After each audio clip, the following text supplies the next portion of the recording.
What is up, y'all? Welcome back to the channel. It's episode 64 of Marlins franchise, the 2032 offseason, and it was a really frustrating one. I'm not going to lie. It started early and just the frustration continued to mount. I think I made the best of it, but let's just dive right in. First off, Bobby Ayala quit, retired.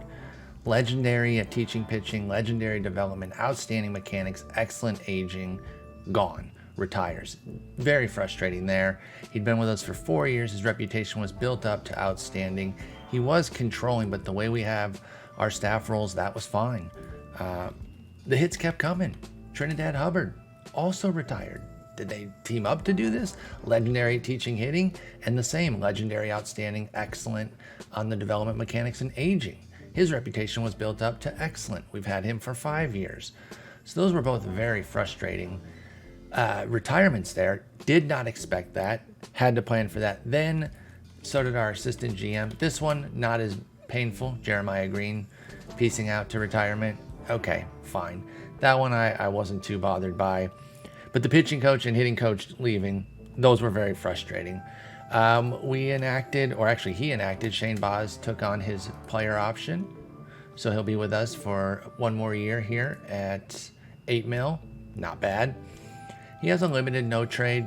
So, if we wanted to move him, we certainly could. Although I think he has 10-5 rights too. So he's kind of in control. I guess that's what that's for, though. I think that's what the 10-5. It's not a limited no trade. Sorry, it's right here. It says no trade status 10-5, and then it tells you the teams that he would consider. Because I did put him in some offers, and he was saying no on 10-5, and I didn't even know that you could find the teams that they will accept. Seiya Suzuki's vesting option came through at $18 million, but 85% of that is being paid by the Brewers, so we're more than happy to deal with that at a 15% rate. There was also a team option that we executed. I don't want to get into it yet because there's so many other things that we will circle back to it because that guy's no longer on the team. We got major league news. The mound is lowered and offense is going to be going up. League hit 246 last year and they're not down with that. So they're lowering the mound and that's going to raise offense. Let's give you some context on that. Let's see what the league has hit in recent years here. Just this year in real life, 243, pretty crummy. And then let's see here. 2021 was 244, 245 in 2020, the shortened season, then 252 in 19, the rabbit ball. So it's a similarly low offensive environment. They're trying to jump it up a little bit via the mound lowering. And you know what? Might not be a bad idea in real life. We're moving it back 6 inches. You can't move it back a ton, right? You can't move it back like feet. That would fundamentally change everything. I think even 3 inches would probably make a difference, but like 6 inches, because there's just too many strikeouts in the game today. It's way too much. But anyway, that happened. I will say that didn't really impact a lot of my decisions. Okay, we have offensive troubles, so it generally raising. I know rising tide is going to lift all boats, so it's not necessarily going to help us, but it's not like it's a major part of our game anyway. We'll continue to try to be a pitching first team. Maybe that'll be a little bit harder. But I didn't make any moves surrounding that, and I'll get into the frustrations of everything here in a moment. But one thing that I probably need to focus more on is the personality types mingling better in the minors. I don't give that much credence. I focus exclusively on their particular skill, so pitching or hitting, and then the big three, as I call them: handles development, influences mechanics, and handles aging. I put heavy importance on influence mechanics. That's where you're going to get your talent changes, your 10th round guys who become superstars, things like that. And of course, development, that is pretty straightforward there. And that's obviously developing into their potential, but also developing beyond that. And if they have something like high work ethic and positive qualities in their personality profile, you can maybe maximize that. Of course, it can go the other way too. If they're disruptive, selfish, outspoken, they might not develop as well. Majors, everything looks pretty good. Jeremy Horst was brought in from outside. He was in AAA with Louisville, and he's outstanding at teaching pitching, excellent development, outstanding mechanics, and aging. He'll be our pitching coach. So then offense remains something that's always been a weakness for the team. And then Carlos Colmenero is no longer really going to be our shortstop on a day-to-day basis. He already doesn't deliver enough offense. He also fell down in defense to just a 55 range. That's not an everyday shortstop. That's just not. Can't do it. So his defense was carrying him at the position. And then this was the year, of course, that he put up a 94 WRC plus, which is pretty solid. It was his best year. But if he was still up at 65, 70 range, actually, I don't know if he was ever 70, maybe 65 was the max, but if he's up there, now you're talking about a season that could have been 4-5 WAR. So I didn't trust him. I moved him. He was not our first trade, but since I'm on the page, I will show you that I did trade Colmenares along with Jay McClain, who's really just a toss in. So we got Ernesto Lanes, who is a pretty far away prospect, 19 years old. He was acquired in the second round of the 2031 draft. He's got 60 upside. He's a middle infielder with good work ethic, 60 range, pretty decent hitting profile. Doesn't take many walks, but everything else looks pretty good. If he develops, we'll see. So prospect there. And then we also got Juan Gomez, another prospect, decent hitter. He was acquired via last year's draft in the 6th round. So we got 2 of their big draft picks, but he looks like a pretty decent outfielder. He can handle a corner. He's got a big arm, not much range, but decent hitter, good work ethic. And then also Dennis Riera. And guess what, folks? This is our starting shortstop. This will clue you in on where my frustrations lie with the offseason, because he's a dreadful hitter. Now, he's a remarkable defender. Riera is 70 range, 80 error, 60 arm, 75 double play, very speedy. 75 position rating at shortstop, can't hit a lick. And this is over indexed on what I want. Did not want him to be our starting shortstop, but alas, that's where we were. The goal here of this season was to maneuver things to where maybe we could free up some money and acquire our next lockdown shortstop, someone that could be an everyday guy defensively, but also hit the damn ball. And we do not have that here. And so that was the major goal. And I highlighted some trade targets. I highlighted some potential free agents, and then nothing came together.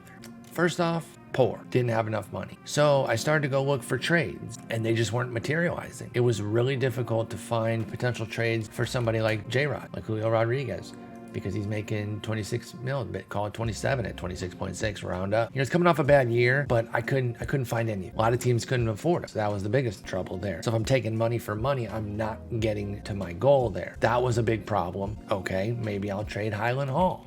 No, he was a tough fit as well. 18 mil. I don't think it was necessarily the money. It was that, or like that he's making too much. Again, teams that wanted him, they had to give back a lot of money. And I was trying to free up most of that salary to try to go out and get somebody big. One of the big free agent targets was Jordan Lawler was out there. Anthony Volpe, Noelvi Marte, maybe bringing him back. Now, I don't think he has the defense for true shortstop, but he was somebody like that. Wander Franco. These are some names out there, and then some of the trade targets were premium guys that have really come into their own. So I'm thinking, hey, maybe we can make something work, and it just wasn't happening. Bottom line was, these prices were so high on some of these guys. Even if I had been able to make a trade, I don't think it was going to come through. Let's take, for example, Jordan Lawler. Cardinals signed him $38 million a year. Now listen, I get it. He's coming off 7-8 win seasons back to back. He's just an absolute monster. And then the 4-win season before that was in 56 games. So this is best player in the league type stuff over the last 3 years. The defense is off the charts. He's a captain. He's still on the right side of 30, but 38 mil. It's a standard new age deal where it's 7 years, but an opt-out after the 3rd, and then an opt-out of that final year as well. So it's 38, 43, 43, the opt-out, 40 and a half for the remaining 4 years, the last of which is another player option. Miami doesn't swim in those waters, folks. We do not have that kind of money. Let's start making some moves then. Let's see what's out there. So these are some small moves. These are not leading to some big shortstop. I just want to catch up on my checklist here. Made a small move, Chris Bowen, decent enough pitcher who was mostly hanging out at AAA, for Ricky Ibarra. And you can see the theme here, both with the acquisitions of Riera and Ibarra, trying to get that shortstop. Now, the hitting just isn't there, and he's 22 years old, but he is dreadful. Even at peak, only one category goes over 45, and that's his potential 55 avoid K. So it's a very bad hitting profile with a strong defensive profile. More like a utility fielder, but hey, just a little pickup there. I finally moved Busta. He's gone. He went to the Tampa Bay Rays. We made a trade with Ricky Bustamontes, Graham Ashcraft. I always say Ashcraft. Graham Ashcraft. Solid enough arm. Was in a hybrid role for us this year, putting up 2.5 wins. And Martin Verhagen, a modest prospect. who keeps the ball in the yard and does little else. For Melvin Guajardo, who is a reliever right now, but he can start. He's got 5 pitches. 4 really, the 30 curveball. Please don't ever use that. But 50 stuff, 65 movement, 45 control with the potential for 5 more. He's 25 years old. He does have 65 stamina though and 60 old runners. That's why he could definitely start. Guajardo, Micah Stinnett, who is just whatever, kind of a throw-in depth arm for AAA, and Vinny Sanchez, who is a work ethic spark plug. Just wanted to get one last piece thrown in there. You know, they were making me add a third piece. I was like, well, then you guys are going to add a third piece too. Now, that's what that was. He's 24 years old. I don't really see a whole lot here. So then I'm matriculating through the offseason, and I'm checking back in on some of these guys. A couple of them come back around. Anthony Volpe comes back around. Doesn't really budge off of anything financially. So I'm like, okay, whatever. So all right, so as we continued through the offseason, it was clear to me that while we did have a little bit of money, it wasn't going to be enough to get any of these shortstops. And so I decided to turn toward pitching a bit and found a couple moves there that I liked. And I would live to regret them, but for a reason that I'm not sure I could have foreseen. So we signed a new top-of-the-line starter in Bobby Miller, and he basically replaces Grayson Rodriguez. Now, he's not a 1-to-1, and it did cost $21 million the first year, but it goes 21, 14, 13. My old normal style of front-loading there. Pay him big for this first year, and that way the next 2 years, if he falls off, because he's going to be 34 and 35, not as expensive. So, okay, cool. Feel pretty decent about that. Now, he is coming off of essentially a missed year. You see no 2031 there. Only go scope all levels combined, and you see his 6 AAA innings come in. So he was coming at a bit of a discount, even though that's still expensive, because he's coming off a torn UCL. Cost him 13 to 14 months. But he's back. He's ready to go.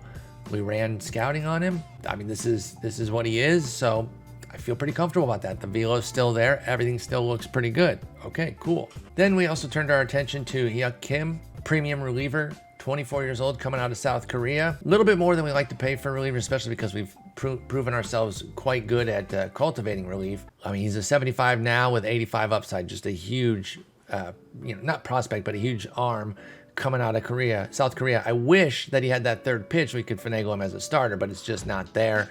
And, I wish there was a way for a development system to where you could try to get the guy the third pitch. Now, it'd have to be something that's hard, right? Because it is very difficult to materialize a third pitch for a guy that doesn't have anything. So it'd have to be something that's really hard. You got to have the best staff and, take some money, or you can create a training system, like your own drive line, something though, because this is somebody that I think if he came in with this profile, that the major league teams would try to figure out a way to start him. When you got 2 pitches that good, they're going to try to figure out a third something. So why did I live to regret these? Because we got burned badly in free agency. As the free agency period wore on, I got some callbacks from some guys, as I mentioned. Oh, hey, pick up negotiations. Sure, let me bring this price down a little bit. Double middle finger to me. They're like, nah, I don't think so. I wish I'd have been documenting this too. And I'm sure y'all have had this happen, so it's going to sound unbelievable, but it's not. Volpe asking me for upper 20s mil per year. Look what he fucking signed for. 12.5 mil to Philly, a division rival at that. Now, it's a 5-year deal at age 31, and I'm not super inclined to do such a deal, but at this price, 12.5, 13, 14-1, 14-1, and then 13. By the way, my dog came running back in when I raised my voice. I think he thought I was talking to him. You're all right, buddy. You're not in any trouble. That's Henry, if he couldn't hear me. But yeah, so he's hanging out in here. As I raised my voice, he was walking out. He turned back around. You're okay. But this really pissed me off. I guess I'm not good enough at free agency because I don't know when to have an inclination that they're going to take a price like this. When he came back to me, I tried to lower the price and it didn't work. Volpe, okay, came back to me on 12.10. A week later, he's signing for that kind of money to Philly. Now, maybe it's something about how well he would get along with my team or something to that degree. I don't know, but this one angered me. Oh, but that wasn't all. It got worse. Wander Franco was asking for more than Volpe, and he took 15-6 from another division rival. He's going to the Mets. But But yeah, he's getting 16 this year, 17, 18, 19, 18, 18. And that is ages 31 through 36. So again, I might not have been willing to go that high, but you didn't even give me a chance. You were all up in the 30s per year. And if I'd have known that this was available, now the reason I brought up the thing about maybe not liking my team is because I tried to then trade for him and he said, get fucked, man. I would never go there. Miami? Are you kidding me? I already played in that godforsaken state. I know Miami's not a state. I was saying Florida just in case anyone thinks that I don't know what states are. But yeah, obviously spent his entire career in Tampa Bay here to this point. He's been amazing, by the way. I'm just so livid on that one. We had that money. The Bobby Miller money. Like, this is not much more than the Kim money, let alone the Bobby Miller money. So let me go back to something that I hinted at earlier. The team option that we picked up was Jordan Walker. And here he is now on Arizona. And I ended up making a trade. It came on January 31st, so it was too late to get these guys. This was almost like a frustration trade. At that point, maybe I could have just let the season go with the guys that we have, and we have him for one more year, and we'll just ride it out with that. I still made the deal though, because it kind of fell into my lap randomly when I was discussing things with the Diamondbacks, and I was like, oh, this is actually kind of interesting, and I think this works beyond just this year. So we traded Jordan Walker, excellent third baseman coming off back-to-back 4-win seasons. Traded him for the troll though, baby. Give me that troll, Rodolfo Balderas. So they're not too different overall. You give up a little bit of hitting here for sure with the troll, and we'll just go off of current, not potential. You get +5 contact for Balderas, +5 gap for Jordan Walker, +15 home run power, which is huge, +10 I, which is also huge. But then a big jump for Balderas is a +15 avoid Ks. There is that. There is a defensive edge though with Balderas. He gets +5 range, +20 error, -20 arm though, and +20 double play. So it probably balances out in the end. 20 arm is really a nice advantage there for Walker. There's also a 3-year difference, and of course the financials are the biggest part here. Rodolfo is making league minimum this year, $800,000, and we still have him for years beyond this. Imagine if we had Franco brought in on this team. Nothing against the troll. I'm actually really happy with that. That was a trade that, again, kind of fell into my lap. I was looking at some other things, trying to see if anybody wanted Walker, because previously, this was probably sometime in the game time of December, before Volpe and Walker, before Volpe and Franco had signed. And I was looking to trade Walker. Nobody wanted it. Prospects, no offers. Regulars, no offers. Veterans, a couple offers with equal cash, which obviously I didn't want to do. So when I say no one wants him, I meant nobody wanted him without just taking money for money. And that frustrated me. So then I circled back around late January, and Arizona was interested, but I was talking to them, like one of the guys that they had put up there, it wasn't Balderas, and I was like, let me see if we can get somebody better, because this is Jordan freaking Walker. And they said yes on Balderas. By the way, you might have noticed that I did throw in one extra player, but he was like Danny Dominguez, I believe is his name. It should have been a 1-for-1, but they jammed me up for one other guy. Whatever. He does have high work ethic, 21 years old, but he has terrible ratings. They would have to develop him out of whole cloth. They would have a lot of work to do. So it was fine, but it should have been a 1-for-1. All in all, it's probably not as bad as I'm lamenting. I'm pretty annoyed, but I don't think it's the end of the world. I'm going to show you the team here in just a moment. But if you guys have any tips on how to figure out when players are going to come off their money that much, I need to figure it out, because I want to stay involved on a player like that. I am so mad that we weren't able to get those guys. At least Lawler stayed true. And that's the thing. He signed on 11/30, a couple weeks before them. And so there was no inclination that these guys, and I'm not saying that if he'd have come down, I would have necessarily been clued in on that the other two would, but they came back to me. But then they didn't want to do. Grayson Rodriguez went to the Braves, by the way, another division rival. Are you kidding me?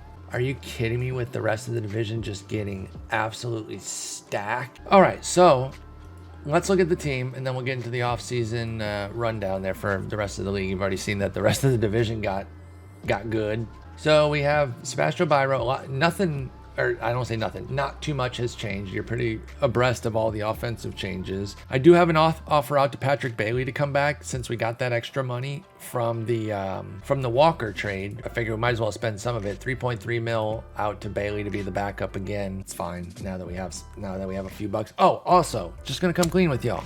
I'm killing our owner. We've dealt with him throughout, and I'll tell you what the final straw was. It wasn't even the stuff this year about not being able to afford those guys. Because listen, those prices are really, really high. Like the Jordan Lawler trade or deal, if we could have afforded somebody at that level, I probably would have tried to get them on like a 3-4 year deal, but I wouldn't have loved it. That's so much money for one guy. I'll tell you what did it though.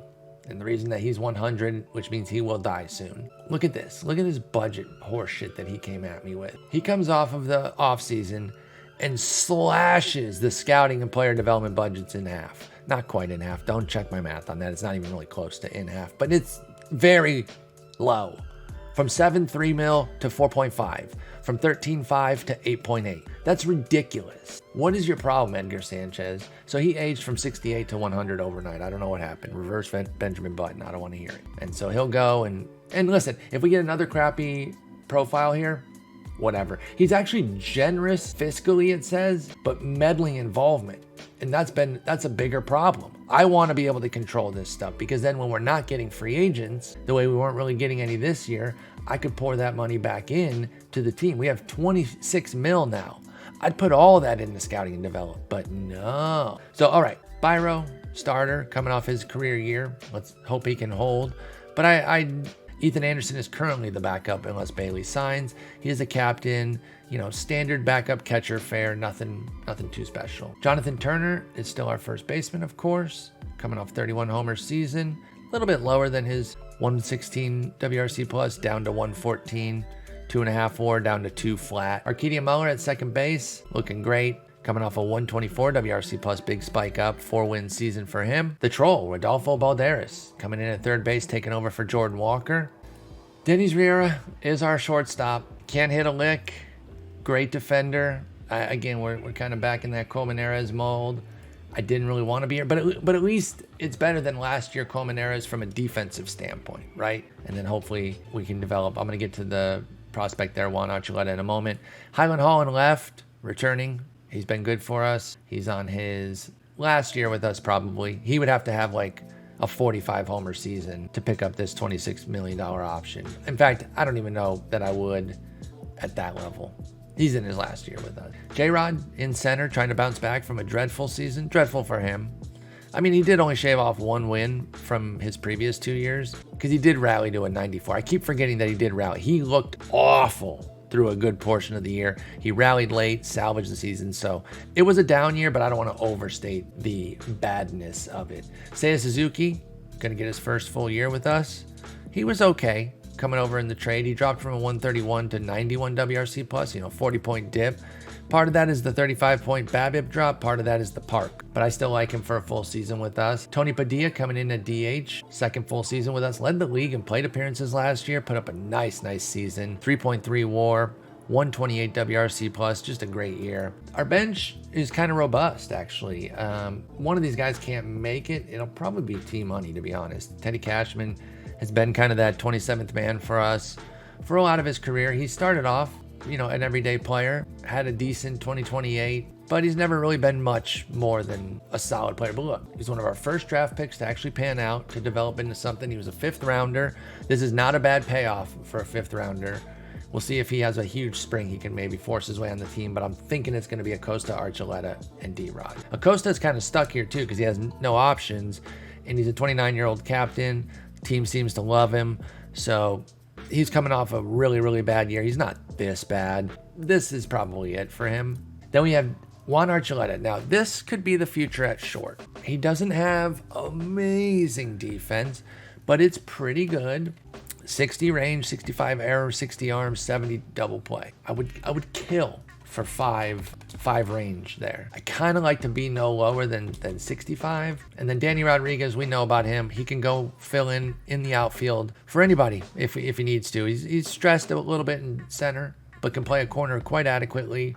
Solid enough hitter, super speedy, decent enough profile, a little greedy, but otherwise works his ass off, very smart. Taking a look at our pitching, we have Danny Puente, 75, 45, 40. I don't know if he's really the ace. I'm not sure I agree with that. We're not in charge of it, so it's not the end of the world. Bobby Miller, I would probably put there, 55, 50, 65, or even Jaden Owens, really, 55, 65, 50. But the only thing it really matters for is like getting an extra turn or two in the rotation. Luis Becerra there as our 4 starter, 50, 65, 60. And then Shane Boz is our 5th at 50, 60, 50. Now, looking at Wagner Morissette, golly, that 35 movement is so brutal. Or else I would kind of advocate to get him in the rotation over Boz. Lupe Robinson, if he can get that stuff up in spring. All right, looking at the bullpen here, I did muddy it up a little bit by pushing it over to spring training, but that's okay. Look at the relievers here. We'll sort by overall. Kim, you guys already saw him. He looks great, our newcomer. Faber Castillo making the team right now. Actually, he got called back up for spring. I don't think he's actually going to make the team. Guajardo, already talked about him coming over via trade. Mario Guzman. Guzman and Castillo were on the team, hanging with the big league team throughout most of the offseason. Then I sent them down. They're probably the two guys that get sent down because we have 13 relievers. So obviously a lot of other guys will get sent down too. Mata, he'll make the team. Probably his last year with us. Ken Omasako, not looking so good these days. Control artist. Alex Powell will probably make the roster. Lupe, we know about Lupe. Darlin Almonte they called up. No, not going to make the team. Brandon Barriera, looking pretty solid, but he is wrecked. So Leo De La Fuente, not going to make the team. Manny Smith, might make the team. We'll see. And then Malachi Wiggins, not going to make the team. So in fact, maybe a couple of the roles are played out in spring, and whoever does better gets them. You see Patrick Bailey is interested in us right now. We'll see if he signs. Offseason center. Let's take a look at the big deals that were signed and by whom. Pete Alonso going to the Cubs for $25 million a year. Luis Sweetsbell? I do not know how to pronounce that name, but he is going to the Dodgers for $22 million a year on a 5-year deal. He is a nice hitting first baseman. Switch hitter. He is dealing with a torn flexor that'll still have him out for 3 more weeks, so he'll miss a decent bit of spring. He's coming from Detroit. Oh, he had 25 homers in 96 games. That's pretty good. Jordan Lawler, $41 million a year. Get out of here.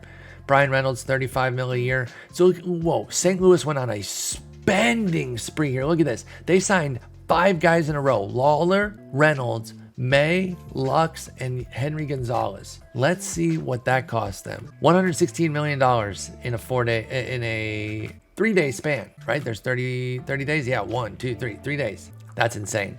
Tim Anderson goes to the Rays. Imagine the Rays signing a 38-year-old Tim Anderson for $28 million a year. Now, there's a vesting option for a second year. If the Rays were going to do it, this is how they would do it, but I'm doubtful. And then we have Akil Baddoo gets $16.8 million a year from the Cubbies. Grayson Rodriguez, $28.6 to the Braves. God, that's frustrating. Wander Franco for $17.6 to the Mets. Fuck you.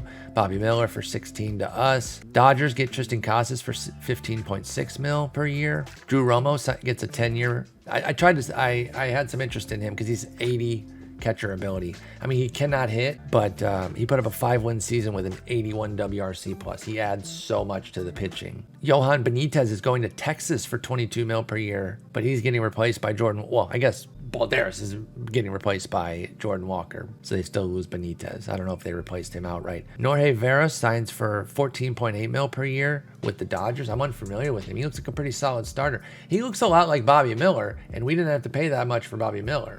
And Bobby Miller is not fragile, even though he is coming off injury. So I like our setup a little bit better there. Yu Young Kim, $14 million. That's a $100 million deal, y'all. 60, 70, 50 on the stuff movement control. 28 years old, coming out of South Korea. Looks like a really nice pitcher. He came over from South Korea back in 2026. Had 6 years with the Pirates, where he's been, a solid mid-tier type pitcher.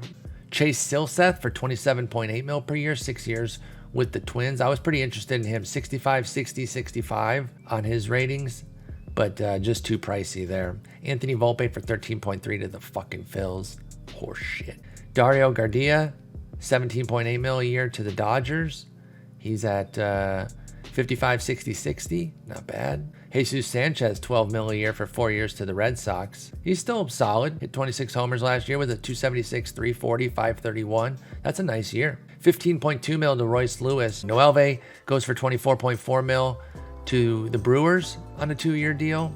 Bregman, $13 million a year for 2 years to the Nats, another division rival. Joe Musgrove, $10.6 for 3 years to the A's. And I think that's it on the double digits per year. Andres Jimenez, $15.9 to Texas. This is a big list of moves this year. Ezekiel Duran, $13 million to the White Sox. So that's the off season. We will get into the regular season next time out. I'll run spring training and I'll probably get into the season a bit. So we'll probably be maybe around May, June, and then we'll kind of go from there. But thank y'all so much for watching. Talk to you next time. Peace.